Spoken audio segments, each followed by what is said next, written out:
Mbah Gatot, Rahayu. Malam, Rahayu.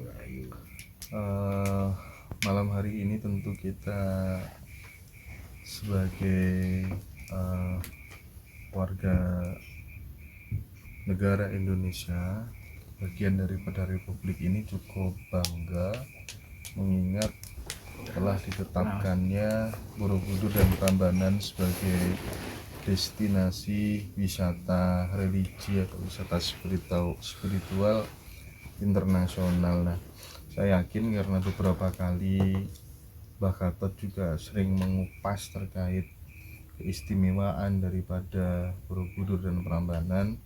Nah, bagaimana melihat hal itu, Mbah Gatot? Monggo. Iya.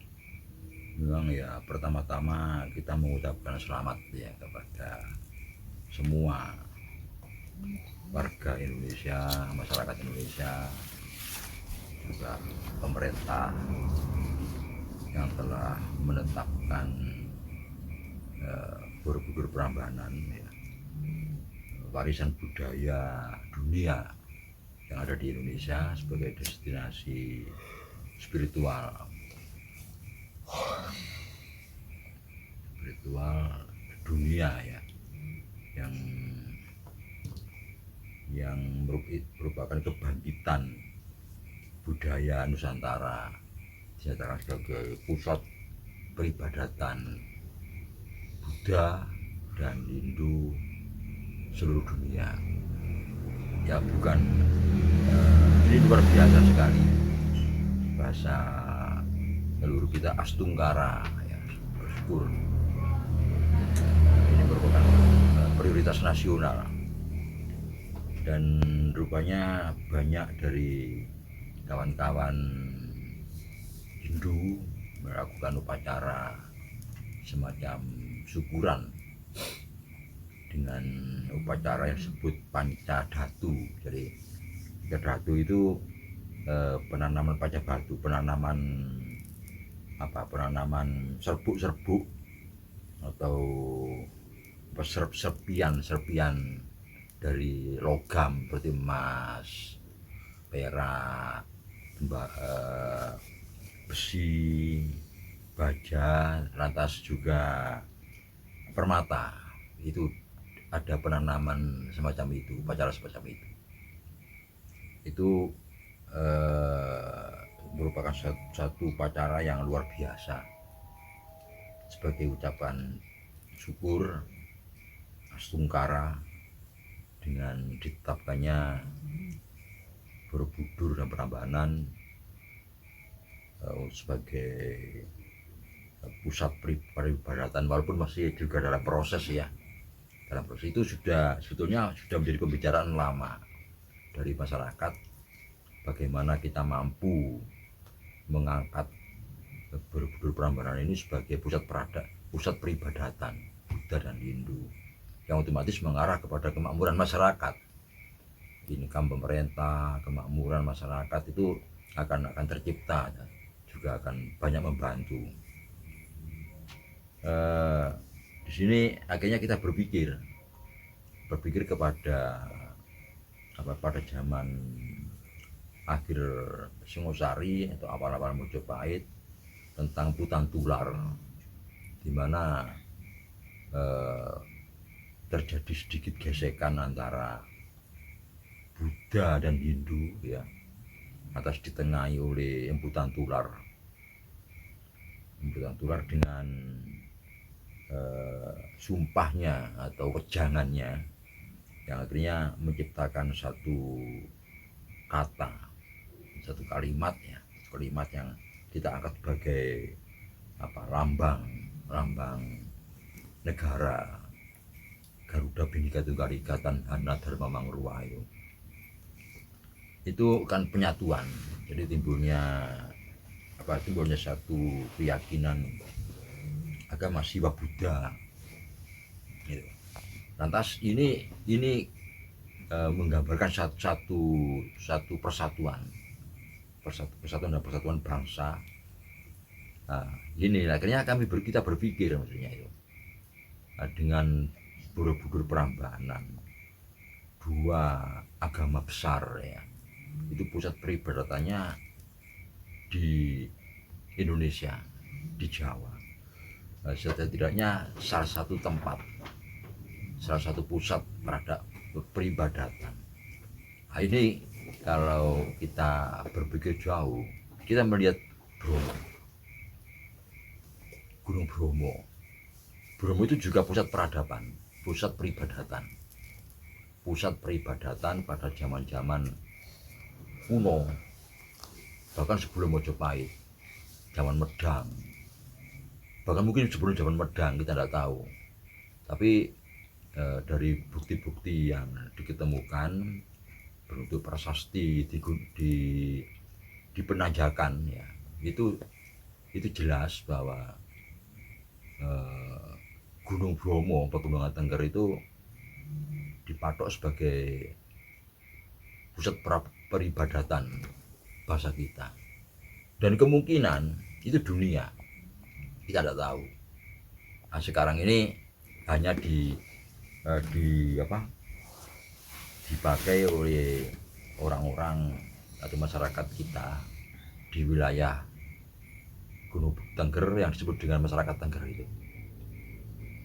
Semua sejarawan menyatakan dan memastikan bahwa masyarakat Tengger dengan Gunung Bromonya itu, atau Gunung Bromo dengan masyarakat Tenggernya itu, satu-satunya wilayah dan satu-satunya masyarakat yang masih kental dengan budaya Mojopahit, dengan peradaban Mojopahit, yang masih kental dengan peribadatan yang marak, yang eksis pada zaman Mojopahit ke belakang. Nah, ini kita menjadinya melamun, membayangkan. Nah, setelah saudara-saudara kita atau mungkin dunia, ya, masyarakat dunia yang beragama Hindu dan Buddha pada setiap tahun itu melakukan persembahyangan di Borobudur untuk Buddha, di Prambanan untuk Hindu. Atas bagaimana andai kata terjadi kedua kelompok masyarakat ini akhirnya meneruskan perjalanan spiritualnya ke Gunung Bromo. Wah, itu idaman kita, menyatu di Gunung Bromo.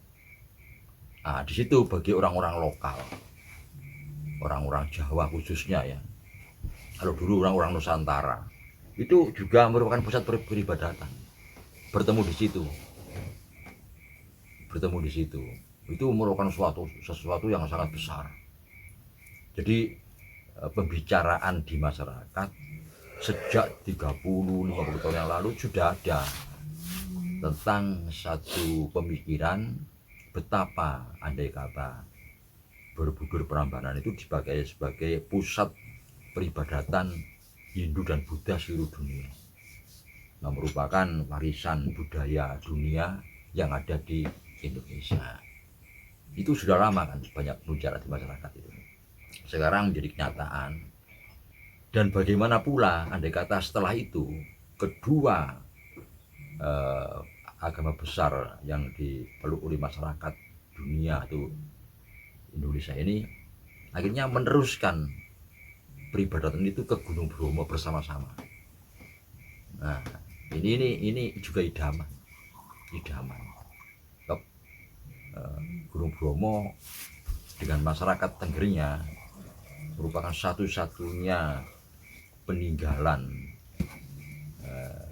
peribadatan budaya Mojopahit yang masih ada. Di situ sampai saat ini pun masih dipakai sebagai pusat peribadatan. Jadi walaupun masyarakat Hindu di Gunung Bromo yang disebut dengan masyarakat Tengger ini memeluk agama Hindu Dharma, tapi memakai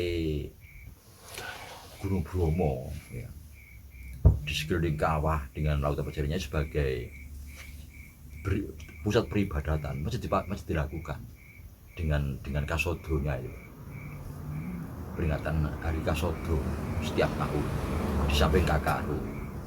Itu di dalam Hindu dunia seperti di India tidak ada, itu hanya masyarakat Tengger yang akhirnya dipakai sebagai sarana wisata, dikunjungi lulus orang-orang seluruh dunia pada saat masyarakat Tengger melakukan Hari Raya Kasodo. Ini kayak di akhirnya di Lautan Pasir itu oleh 4 kabupaten ya, Probolinggo, Pasuruan, Lumajang dan Malang didirikan pura di situ untuk persembahyangan setiap saat, tiap hari besar, terutama pada hari Raya Kasodo.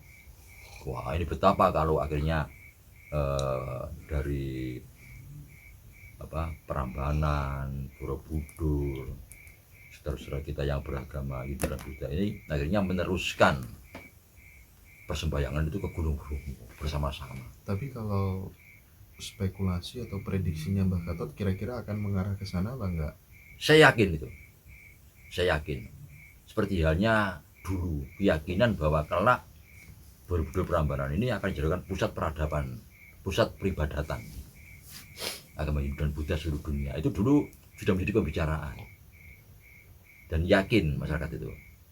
Dulunya demikian dikembalikan kepada fungsi yang aslinya yang lama. Dan juga Gunung Bromo, pusat peribadatan. Kan ada banyak bukti-bukti yang menerangkan itu. Empu Sendok sendiri, eksodus dari Jawa Tengah ke Jawa Timur, itu juga pertama ke Gunung Bromo untuk dipakai sebagai pusat peribadatan itu. Jadi mengenang masa lalunya. Itu dan terus rupanya tidak pernah putus itu. Bromo sebagai pusat peribadatan ini sejak zaman Medang sampai Mojokerto. Cuma jarang dibicarakan. Nah, ini saya juga punya keyakinan kelak akan ketemu di situ. Berarti ada tiga kelompok masyarakat yang bersama-sama. Ketambahan Tengger itu tadi ya? Iya, tambahan masyarakat apa? Jawa ya maksudnya. Oh. Walaupun dia beragama apapun, Jawa itu percaya bahwa Bromo itu pusat peribadatan. Kan akhirnya bertemu di situ.